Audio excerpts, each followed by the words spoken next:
வருவாருன்னு பார்த்தோம். பார்த்தா வேற மாதிரி ஸ்வாகா ஸ்டைலா வந்திருக்காரு. சார் ரொம்ப அழகா இருக்கீங்க சார். ப்ளீஸ் வாங்க, ஒரு சில வார்த்தைகள் நீங்க பேசிடுங்க. ரொம்ப அழகா இருக்கேன்னு எத்தனை ஆண்கள் சொல்றதை விட ஒரு பெண் சொல்றப்ப அது அவ்வளவு அழகா இருக்குது. தேங்க்யூங்க, ரொம்ப சந்தோஷம். இங்க வந்து தம்பிகளை மறந்துடுவீண்டா, ஒரே நிமிஷம். அதான் நான் மறந்துடுவேன். நீங்க கத்த கத்த விசில் அடிக்க வைக்க இங்க சேது மாமா என்னை கலாச்சுக்கிட்டே இருக்காப்புல. என்ன மாமா புள்ள வாழை இறங்கிட்டாங்களான்னு கேட்டாப்புல. நான் சொன்னேன், மாமா எனக்கு வந்துட்டு ஒரு 50-60 டிக்கெட் தான் மாமா, மிச்சம் பூரா எங்க போகுன்னு தெரியல மாமா அப்படின்ட்டு. பரவாயில்ல, அந்த 50-60 பவரே பயங்கரமா இருக்குது. அப்ப அத்தனை பேர் வந்து அப்படின்னு தெரியல. தேங்க்யூ தேங்க்யூ அன்பு தம்பிகளா. இங்க வந்திருக்கிற விடுதலை குடும்பத்தார் அனைவருக்கும், பத்திரிகை நண்பர்களுக்கும், மீடியா நண்பர்களுக்கும், அன்பு தம்பி தங்கைகளுக்கும், அன்பு ரசிகர்கள் உங்களுக்கும் எங்க விடுதலையின் சார்பாக ஒரு பெரிய நன்றியை சொல்லிக்கிறேன். இந்த விழா நாயகன் எங்க ஐயா, நம்ம ராசா இளையராஜா ஐயா. இந்த விழா மட்டும் கிடையாது, இந்த பாடல் விழா மட்டும் கிடையாது. பாடல் விழாவாக இருக்கட்டும், காது ஊத்து விழாவாக இருக்கட்டும், கோவில் விழாவாக இருக்கட்டும், திருமண விழாவாக இருக்கட்டும், எந்த விழாவாக இருந்தாலும் கடந்த 49 வருஷம் அவர் தான் ஒரே நாயகன். எல்லாத்தையும் அவர் தான் இருந்திருக்காரு. சினிமாக்கு வந்த காலகட்டத்தில் ஏறாத இடம் இருக்காது, பார்க்காத வேலை இருக்காது. அந்த வேலையெல்லாம் பார்த்துட்டு வந்து நைட்டு கை கால் வலியோட வந்து படுத்து கிடக்கிறப்ப, அசந்த அப்படி படுத்து கிடக்கிறப்ப அப்படியே எழுத்த வீட்டில் ஜன்னல லேசா பாட்டு கேட்கும், ஐயாவோட பாட்டு. அப்படியே மெல்ல போய் அந்த வீட்டுக்காரனை கதவை டொக் டொக் 2 தட்டு என்ன பாண்டுவேன், லேசரை ஓப்பன் பண்ணி விட்டுங்கனே, புண்ணியமா போய் இந்த கதவை கொஞ்சம் திறங்க வேண்டிவேன். அப்படியே காத்து வந்து மேல அடிச்ச மாதிரி அவருடைய வரிகள், அந்த பாட்டு வந்து நம்மளை அப்படியே தட்டி எழுப்பும். அந்த பாட்டு தட்டு கேட்டு அப்படியே படுத்துட்டோம்டா, பக்கத்துல ஒரு தாய் ஸ்தானத்துல அவரோட பாட்டெல்லாம் வந்து நமக்கு ஆறுதல் கொடுக்கும். டேய் டேய் கவலைப்படாத கவலைப்படாத, எல்லாம் சரியாயிடும் சரியாயிடும் சரியாயிடும், சரியா வாங்கடா வாங்க, நல்லா இருப்பேங்கடா, எல்லாம் சரியா, வலியெல்லாம் போயிடும் அப்படின்னு சொல்ற மாதிரி இருக்கும். அந்த வலி எல்லாம் அப்படியே பறந்து ரொம்ப தூரமா போயிடும். அது மறுநாள் காலை இருந்துச்சு ஒரு தைரியமா ஓடுவோம். பெரிய ஒரு நம்பிக்கையை கொடுத்துச்சு. அப்படிப்பட்ட ஒரு மாபெரும் இசை கலைஞன், இசை கடவுள் அப்படின்னு சொல்லலாம். உலகத்துல இசை மருத்துவர், தலை சிறந்த இசை மருத்துவர் சொல்லிக்கிட்டே போறோம். எவ்வளவு வார்த்தையை சொன்னாலும் பொருந்தக்கூடிய ஒரே மனிதர் எங்க ஐயா அவர்கள் தான். நேற்று ஒரு ஈவினிங் போல ஒரு போன் வந்துச்சு எனக்கு. ஒரு IPS அதிகாரி, ரொம்ப உயர் போஸ்டிங்ல இருக்கக்கூடியவர். பார்த்து 3 மிஸ்டேக் காலையில் கால் பண்ணிருக்கா. நான் ஈவினிங் ஒரு 5 மணிக்கு தான் நான் பார்த்தேன். பார்த்தோன்னு பதறுப்பு, என்ன ஆச்சு ஏதாச்சும் பிரச்சனைன்னு சொல்லிட்டு பதறுப்பு, சார் வணக்கங்க சார், சார் நான் கவனிக்கலங்க சார், சார் சொல்லுங்க சார். என்னங்க அந்த மனுஷன் பாட்டு போட்டிருக்காரு, என்னங்க பாட்டு சார் சாண்டு அந்த தென்னந்தனம்பு பாட்டு கேட்டீங்க, எத்தனை தடவை நான் கேட்டேன்னே தெரியலைங்க எனக்கு. எங்க உண்மைக்கு தொலைக்குதுங்க. அப்படி ஒரு பாட்டு கேட்டே இருக்கீங்க. உலகத்துல எல்லாத்துக்கும் ஒரு ஆப்ஷன் இருக்குங்க அந்தந்த காலகட்டத்தில். ஆனா ஆப்ஷன் இல்லாத ஒரே ஆப்ஷன் இளையராஜா ஐயா மட்டும்தாங்க. அவருக்கு ரீப்ளேஸ்மெண்ட் யாருமே கிடையாதுங்க, அவர் மட்டும்தாங்க அப்படின்னு சொல்லுவாங்க. ரொம்ப சந்தோஷமா இருக்குங்க ஐயா. வாழ்க்கையில் மிகப்பெரிய பதிவு சமீபத்தில் எனக்கு நடந்துச்சு. ஒரு 10 நாளைக்கு முன்னாடி அந்த பாடல் வெளியீட்டு விழா அன்னைக்கு சாரோட ஆபீஸுக்கு போறப்ப நான் ஃபர்ஸ்ட்லேயே வந்துட்டேன். அங்கே யார் இருக்கான்னு கேட்டு, யாருமே இளையராஜா ஐயா மட்டும்தான் இருக்காங்க அப்படின்னு. டிரைவர்கிட்ட டக்குன்னு வண்டி உரங்கட்டு அப்படின்ட்டு வெயிட் பண்ணு, அதாவது வந்ததுக்கு அப்புறம் போகலாம் அப்படின்னு. சொக்கலிங்க பங்காளி வாங்க வாங்க போறாரு, சும்மா இருங்க அவர் மட்டும்தான் இருக்காருண்டு. ஏன்னா அவர்கிட்ட போய் உட்காந்து பேசுறதுக்கு நம்மள ஒரு ஆளே இல்லை. இருந்தாலும் யாராவது வரட்டும் அப்படின்ட்டு இப்போ பயத்திலே இருந்தேன். சீக்கிரம் வாங்க, சேது வந்துட்டார் பேசிக்கிட்டு இருக்காருன்னு சொன்னாங்க. உடனே விடுறா வண்டியா அப்படின்ட்டு வேகமாக வந்து உட்காந்துருந்தேன். ஐயா கிட்ட ஆசீர்வாதம் பக்கத்தில் உட்காந்துருந்தேன். அடுத்து வெற்றிமாறன் வந்தார். அதாவது அவர் பக்கத்தில் உட்காந்துருக்கப்ப அவர் நிறைய விஷயங்களை ஷேர் பண்ணியிருக்கலாம், எவ்வளோ விஷயங்கள். ஆனால் அவர் ஆரம்ப காலகட்டத்தில் சினிமாவுக்கு எப்படி அந்த மியூசிக்குள்ளே வந்தார், அவங்க குருநாதர் யார், அவங்க அண்ணன் யார், அவங்க அம்மாவை பற்றி நான் எப்படி கற்றுக்கிட்டு எனக்கு எங்கே தூண்டுச்சு, முதல் டியூன் நான் எப்படி பண்ணு, எது மூலமாக எனக்கு வாழ்த்து கிடச்சிச்சு. அதுக்கப்புறம் யோசிச்சு பார்த்து, ஓ இது நமக்கு வந்த கைதட்டு இல்லையா, அப்போ நமக்குன்னு ஒரு கைதட்டு வரும்னு சொல்லிட்டு நான் ஆரம்பித்து ஒவ்வொன்றும் அப்படின்னு சொன்னார். அதையெல்லாம் கேட்குறப்ப பக்கத்தில் இருந்துட்டு இப்படி ஒரு பேசுகிற வாழ்க்கை செயற்படுறப்ப அந்த பதிவுக்குள்ளே நம்ம இருக்கோம் இல்லையா, அந்த பக்கத்தில் ஓரமாக கை கட்டி உட்காந்துருந்தேன் இல்லையா, இது என் வாழ்நாள் மிகப்பெரிய பொக்கிஷம் இல்லையா. இது எனக்கு இது இது நான் மட்டும் இது என்னுடைய சந்ததிகள் எல்லாமே இதை பாதுகாக்க வேண்டிய ஒரு ஒரு பதிவு. இது ரொம்ப ரொம்ப நன்றிங்க. அப்படி இருக்கப்ப உங்கள் வரிகளில் உங்களுடைய மியூசிக்கில் நான் ஒரு உருவமாக இருந்திருக்கேன். இப்பவும் சொல்லி இது கனவா என்னன்னு தெரியல. இப்படி வாய்ப்பு எடுத்து கொடுத்த வெற்றிமாறனே, இதுக்கு எதுவுமே தெரியாதுன்னு ரொம்ப ரொம்ப நன்றிங்க.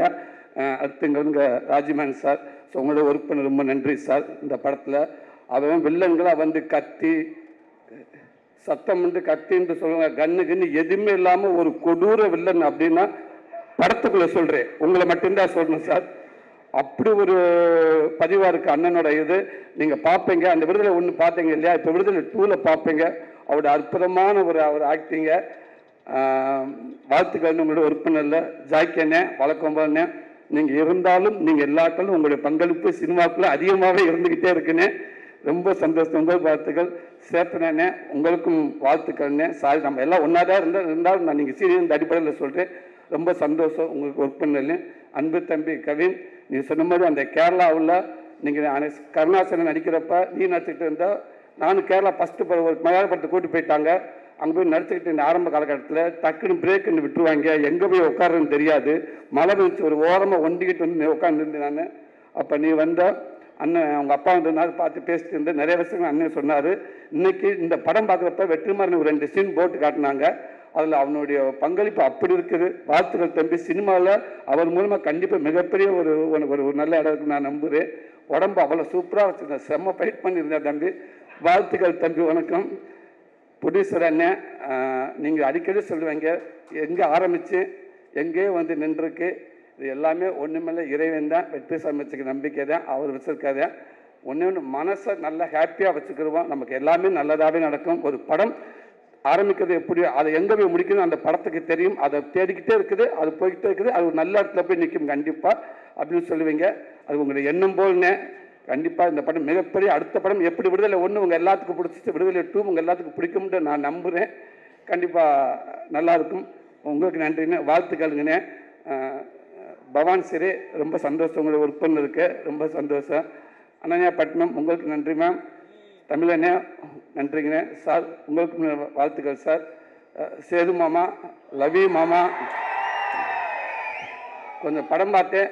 படம் பார்த்துட்டுக்கு அப்போ நான் சொன்னேன், இந்த லவ் ஏரியா ஒன்று பண்ணியிருக்காரு மனுஷன், வேறு லெவலில். அது உண்மைக்கு அதாவது டைலாக் பேசி ஆக்சிடென்ட் பண்ணி நடிச்சிடலாம். ஒரு 5 நிமிஷம் ஒரு 10 செகண்ட் ஒரு லவ்வை வந்து லவ் பண்ணி நம்மளை ஹோல்ட் பண்ணுறது பெரிய விஷயம். ஆனால் ஒரு சீன் ஃபுல்லாக மஞ்சு மேம் மாமாவை சேர்ந்து டைலாக்கே பேசாமல் அந்த ஒரு சீன் ஃபுல்லாக ஒரு லவ்வை எப்படி சொல்கிறது, உன்னை எனக்கு பிடிச்சிருக்கா அப்படின்னு கேட்குறக்கு அவர் ஆக்ட் பண்ணியிருப்பாப்புல. மிகப்பெரிய ஆக்டிங் அது மிகப்பெரிய ஆக்டிங். நம்மளை அறியாமல் ஒரு நடிகை நடிக்கிறப்போ பார்க்குறப்ப நம்ம அந்த மூஞ்சி நம்ம கை காலம் நம்மளை அறியாமல் அவங்களோட அப்படியே போய்கிட்டே இருக்கும். அப்படி ஒரு அந்த சீன் அது. ஐ லவ் யூ மாமா. இதான் மாமா, நீ இன்னும் மேலும் நீ மிகப்பெரிய இடத்துல இருக்க மாமா. இந்த படம் இன்னும் மேலும் மிகப்பெரிய நடிகனாக கொண்டு போய் சேர்க்கணும்னு நான் இறைவனை நம்புறேன் மாமா. வாழ்த்துக்கள் மாமா. எங்கள் அண்ணன் வெற்றிமாறன் எப்படி சொல்கிறது, விடுதலைக்கு முன் சூரி, விடுதலைக்கு பின் சூரி, கீப்பு மாதிரி அப்படி மாற்றி எழுதலாம். வெற்றிமாறன்ங்கிற யூனிவர்சிட்டியில் விடுதலைங்கிற ஒரு டிகிரி படித்ததுக்கு அப்புறம் தான் என் வாழ்க்கையே மாறிடுச்சு நான் நினைக்கிறேன். சினிமாவை நான் பார்க்குறது மாறிடுச்சு, சினிமா என்ன பார்க்குறதோ மாறிடுச்சு நான் நினைக்கிறேன். அதுக்கு முன்னாடியெல்லாம் வந்து என்னோடய படங்கள்லாம் பார்த்துட்டு வந்து உங்கள் படங்கள் நல்லா இருக்குது, காமெடிகளாக நல்லா இருக்குது, அந்த காமெடி நல்லா இருக்குது, இந்த டே நல்ல ஃப்ளோவில் போயிட்டுருக்குடா, கொஞ்சம் அமைதியாரா, அந்த காமெடி நல்லா இருக்குது, இந்த காமெடி நல்லா இருக்குன்னு சொல்லுவாங்க. அப்போ நான் சொல்லி உண்மைக்கு டைரக்டருக்கு ரொம்ப நன்றிங்க அப்படின்னு சொல்லுவேன். ஆனால் இன்றைக்கி என்னை பார்க்குறப்ப உண்மைக்கு ஒரு நல்ல நடிகனாக இருக்கீங்க நீங்கள். அந்த இடத்துல அந்த படங்கள் பார்க்க சூப்பராக நடிச்சிருக்கீங்க, இந்த சீன் நல்லா நடிச்சிருக்கீங்க, நீங்கள் குமரசனாகவே இருக்கீங்க. உங்களை பார்க்குறப்ப அந்த சூரியன்றது எங்கேயுமே தெரியல, குமரசனாகவே இருக்குது அப்படின்னு சொல்லுவாங்க எல்லாரும். உண்மைக்கு எனக்கு ரொம்ப சந்தோஷமாக இருக்குது. அது மூலமாக எனக்கு ஒரு கைடன்ட்டு அண்ணன் மூலமாக ஒரு கைடன்ட்டு ஒன்று கிடச்சிச்சு. அதுவும் எனக்கு ஒரு நல்ல பேர் வாங்கி கொடுத்துச்சு. கொட்டுக்காளிங்கிற படமும் எனக்கு ஒரு நல்ல பேர் வாங்கி கொடுத்துச்சு. எவ்வளோ பேர் என்னை வாழ்த்துனாங்க. கமலாசன் சார் அதை பார்த்துட்டு ஒரு 4 பக்கம் லெட்ரு எனக்கு கொடுத்தாரு, எங்கள் டீமுக்கு கொடுத்தாரு. அதில் அந்த சூரியங்கிற ஒருத்தர் எங்கேயுமே தெரியல, பாண்டியாருன்னு தெரிஞ்சாருன்னு சொன்னார். இது எல்லாத்துக்கும் காரணம் வெற்றிமாறன் மட்டும்தான். இது அவர் தான் எல்லாத்துக்கும் காரணம். அவர் ஆரம்பித்து வச்சது தான் இன்னைக்கு இவ்வளோ தூரத்துக்கு போயிட்டு இருக்கு நான் நினைக்கிறேன். ரொம்ப நன்றிங்கண்ணே. இதை நான் முடிஞ்ச அளவுக்கு நான் ஒரு நல்ல பேரோட நான் கொண்டு போயிருக்குன்னு நான் நினைக்கிறேன்னே, நான் நம்புறேனே. ரொம்ப ரொம்ப சந்தோஷங்கண்ணே. Master master same to you master. உங்களுக்கு பீட்டர்கன் மாஸ்டர் ரொம்ப நன்றி மாஸ்டர். அவளை கஷ்டப்பட்டு ஒர்க் பண்ணிங்க, அவளை நானும் கஷ்டப்பட்டேன் அதில். ஆமாம்மா, அந்த கிளைமேக்ஸில் ஒரு 15 நிமிஷம் என்னை ஏர்லேயே வச்சுருந்தீங்க. Thank you master. என்னை தரையில் என்னை படவே இல்லை. ஒரு இடத்துல காலெலாம் கிழிச்சு ஒரு 2 தையல் போட்டு ஒரு 4 தையல் போட்டாங்க. திருப்பி வந்து அப்புறம் திருப்பி அந்த தையலும் பிரிஞ்சு போச்சு. திருப்பி போனேன், திருப்பி 4 தையல் போட்டாங்க. திருப்பி வந்து திருப்பி பிரிஞ்சிருச்சு. திரும்பி அங்கே போகலான்னு சொக்கலிங்கிட்ட கேட்குறப்ப சொக்கலிங்க சொன்னார், அந்த டாக்டர் கொன்னே இப்படிவா மனுஷன், வேறு ஹாஸ்பிட்டலுக்கு போகலாம் அப்படின்ட்டாரு. திருப்பி அந்த டாக்டர்கிட்ட போனோம். அவர் அப்படியே பார்த்தாரு, ஏன்னா விளையாடுறீங்களான்னு கேட்டார். இல்லைங்க இதை கேட்கலான் பீட்டர்கன் மாஸ்டருக்கு அவர்கிட்ட போய் கேளுங்க அப்படின்னு. இப்போ வேறு உட்காந்துருக்க போய் அசிஸ்டன்ட் சொல்லிக்கிட்டே இருப்பேன், தயவு செய்து வீட்டில் எது போனீங்கன்னு வந்து எதுவும் சொல்லிடுறாங்கடா, எதுவும் சொல்ல வேணாம் அப்படின்னு சொல்லியிருந்தேன். அதை மீறி ஃபோன் வந்துக்கிட்டே இருந்துச்சு. சுரேஷ் நீ எதுவும் சொன்னியா, நான் சொல்லலை சார். நீ சொன்னியா, நான் சொல்லலை. ஏன் அப்போ ஃபோன் மாற்றி மாற்றி அடிச்சுக்கிட்டே இருக்கா, நாங்கள் சொல்லவே இல்லை சார். ஃபோன் வந்துச்சு சார், திருப்பி ஃபோன் வருது, கொடு. என்னம்மா ஏங்க இப்படி பண்ணுறீங்க, சொல்லவே மாட்டேங்கிறாங்க. நான் தான் சொல்லவே நான் சொல்லியிருந்தேன். உனக்கு எப்படி தெரியும், அந்த பக்கத்து வீட்டுக்காரங்க சொன்னாங்க. அவங்களுக்கு எப்படி தெரியும், அவங்க தாங்க சொன்னாங்க. கொடைக்கானலில் மலை பூண்டு கிலோ வந்து 150 ரூபாயாமுங்க, தக்காளி 200 ரூபாயாங்க, சின்ன வெங்காயம் இருக்குங்க, இந்த கொம்பு தேன் இல்லை அதெல்லாம் வாங்கிட்டு வாங்கிட்டாங்க. கொம்பு தேன் சிம்பு தேன் ஒன்று கொன்னே விடுவேன். இங்கே நான் இருக்கிற இருப்பேன்னா கால் உடஞ்சி ஒட்ட வச்சுக்கிட்டு இருக்கிறேன். கொம்பு தேனும் மலை பூண்டா வை அப்படின்னு. இதுதாங்க எங்கள் வீட்டில் இருக்கிறது போல. இதுதான் வாழ்க்கை, முடிஞ்சு வச்சு. ஸோ அப்படி ஒரு பெரிய நினைவுகளை கொடுத்துக்கிட்டே இருக்கீங்க மாஸ்டர். அடுத்தடுத்து உங்களுக்கு ஒர்க் பண்ணிட்டு நினைக்கிறேன் master. Thank you master, thank you master. இவ்வளோ நேரம் எனக்கு ஒரு நல்ல ஒரு வாய்ப்பு கொடுத்தீங்க. இப்படி மீண்டும் இந்த விடுதலை படம் உங்கள் எல்லாத்தையும் ஒரு திருப்திகரமான ஒரு படமாக அமையும் அப்படின்னு நான் நம்புகிறேன். இங்கே வந்திருக்க அத்தனை பேர்த்துக்கும் நன்றி. Thank you, thank you.